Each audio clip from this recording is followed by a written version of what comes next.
Yo estaba en mi comunidad cuando unos policías me dijeron que ahí en el Gamaliel estaban haciendo pruebas de COVID. Me dijeron que ellos me podían llevar y que yo después me regresaba solo a mi casa. Ahí habían unos doctores y estaban haciendo unas como entrevistas. Y me dijeron, mira, vos te vas a quedar aquí encerrado por 15 días. Ah, ¿y eso? Les dije yo. Me dijeron, sí, la verdad que usted ha andado de infraganti y no está respetando la cuarentena. Llegamos a estar en ese edificio 215 personas. ¿Te imaginas? 215 personas encerradas. Y entonces, ¿cuál era el respeto de los que ellos estaban hablando ahí?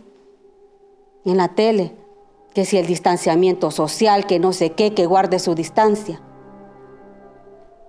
Y esto en condiciones infrahumanas. Pero eso no fue lo peor. Lo peor fue que cuando ya se llegaron los 15 días que supuestamente nos iban a dejar salir, nos dijeron que no, que eran 30 días. Ahí sí ya, ahí las personas se empezaron a amotinar. Sí. Porque eso me enreda. Ajá, porque estás hablando por más gente. Nos la vinieron a hacer. Eso.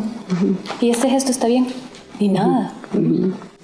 Las pruebas del COVID nos las hicieron ya los últimos días, ya casi para salir.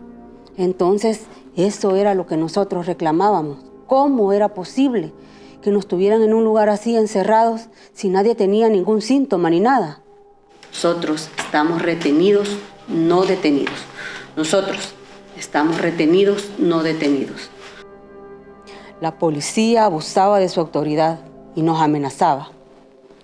Pero yo un día le dije a un comisionado, mire, la verdad es que nosotros estamos aquí retenidos, no detenidos. Esto no es una Bartolina. Y nosotros no hemos cometido ningún crimen.